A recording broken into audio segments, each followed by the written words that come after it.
Hello everybody, this is Toys R Us, and for this new figure showcase and review, we're going to be looking at the Age of the Primes Fireflight figure. So in this video, we're going to compare him with the Combiner Wars and his Generation 1 original self, obviously in both modes.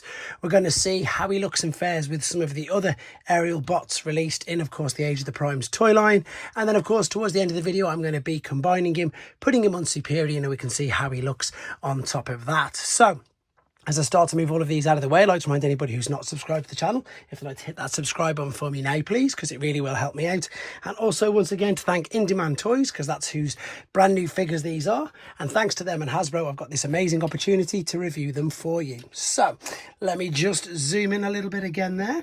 We're going to have a look at the packaging first and foremost. If you wanted to see an unboxing video, that is on this channel. I did it live at TF Nation over the weekend, which is a big UK convention for just Transformers. So let's have a look at the packaging. The packaging is, as we're used to now, the industry standard for Age of the Primes. Same font, same old square boxes, beautiful artwork of Superion on that side. Transformation process, I'm sure you've seen I've uploaded already. There's some of the primes on the side, and of course, because he's packaged in robot mode, we've got a much bigger picture of the alternate right in front of us. So here is the robot, and I know that it surprised quite a few people, but then of course people jumped on the internet and they saw that they did actually have all of these markings in the cartoon, which I think is brilliant. The instructions are pretty much straightforward. It shows you the transformation process, and it shows you how and where you can have the accessories, which, to be honest, you can see at the moment I've got them on his wings. I can maneuver them around, and I'll do that in a second. But first and foremost, let's look at him, because he looks so cartoon accurate. It is crazy. Look at the detail there on the chest, on the head. The head itself will spin around. Yes, you'll notice he's got some landing gear on his head. The shoulders will give you the full two.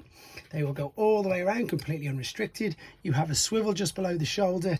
You have a double bend in the bicep, and of course that is pretty much for transformation purposes.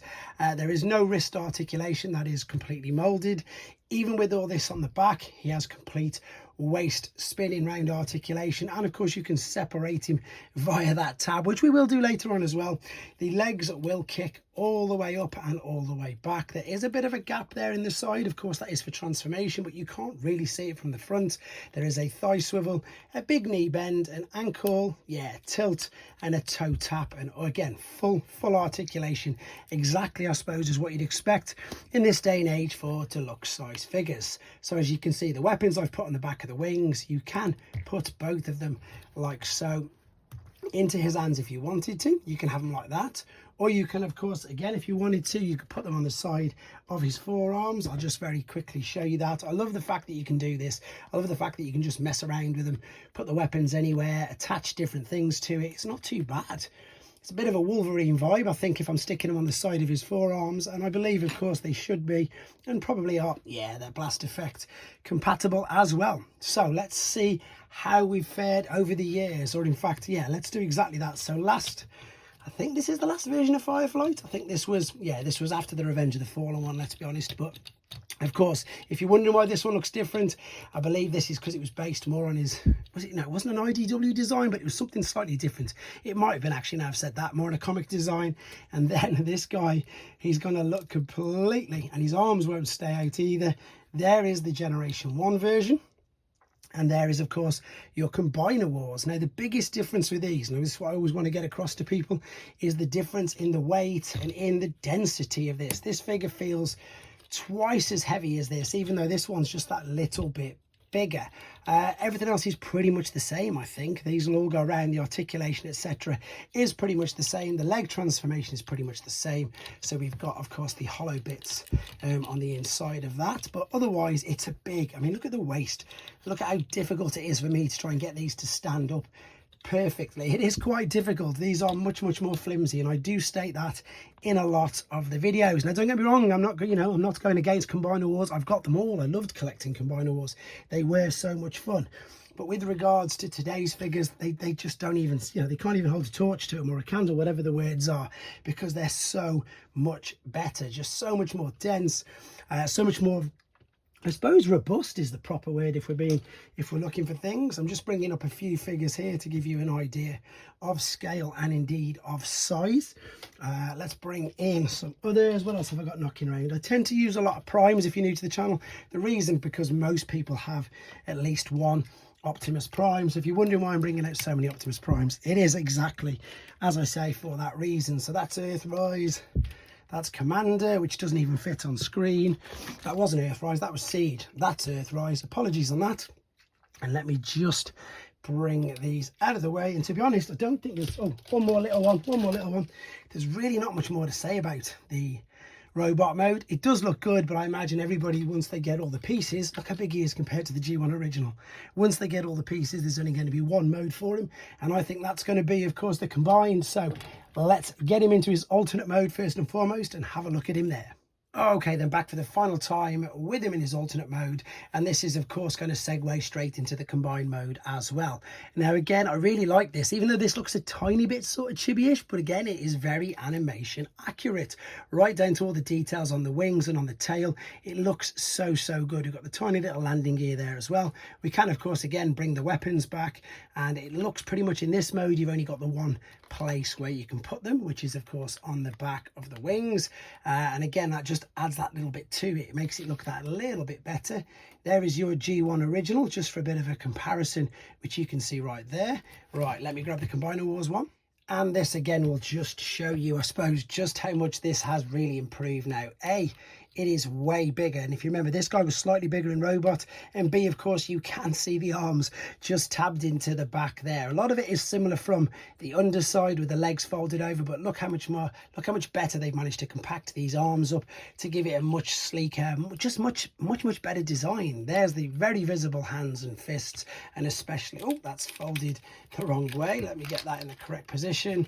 Just, yeah, look at that. The difference is crazy, isn't it? So that shows you, I suppose, how much things have improved over 10 years of engineering. Now, it's nowhere near as big, of course, as your Voyager class jets, which you can see right there. And indeed, some of the more smaller, but a bit more compact jets, like your Alpha Triangle. It's a bit bigger, actually, but of course, this is much more robust. The review of him is coming up soon as well.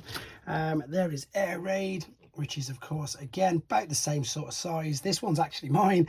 That's why in a minute you're going to see in a second the others on Superion's frame, and again about the same size comparison with a Prime. Once again, I'm using all the Primes because again lots of people seem to have them. Another great, I suppose, comparison is that's a deluxe car, that's a deluxe jet, and again you're looking at all about the same amount of plastic, shall we say.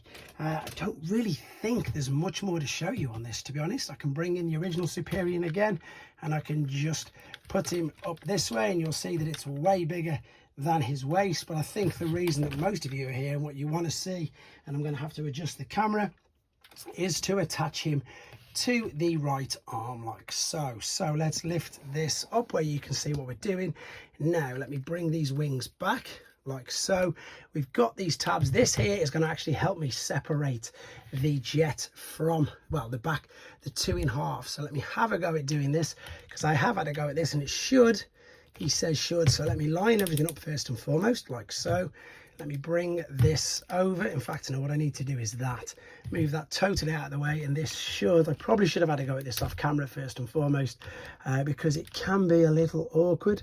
But if I put that there, this should now, is it going to separate it for me? A little bit more pressure.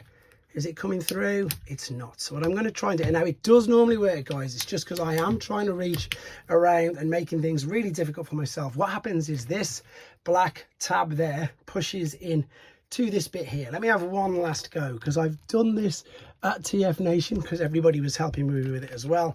Sometimes I think I just need to be a bit more forceful. There you go. That's exactly what I needed to be. So that's fit and separated that bit, no problem whatsoever. And then of course this is just going to attach via there. Let's stand him up right now. There we go, just so you can see. Let's get his legs straight. And these really are impressive. Honestly, again, to how robust it is, you can shake it around like mad. Nothing falls off. Yeah, you might hear a few joints sort of make a bit of noise, etc. But look, and the beautiful thing as well about this is you can lift the wings out if you wanted to, which I think sometimes looks okay. So if you turn the guns around, you could perhaps do that. You can also fold them over, turn these around as well, which I think would perhaps look a little bit better. But I think the way that most people seem to be displaying it is like so. Fold it over on the one side, pushing forward on the other, and I'm pretty sure that you guys are just as impressed as I am with how that looks. So there you go. That concludes Fireflight, I will be doing Skydive later, and then I'll do a quick Superion review, and then I'll also bring in the Combiner Wars and the G1s, and we'll do a big comparison video towards the end. So let me know what you think of him in the comments, guys. Thanks for watching. Take care.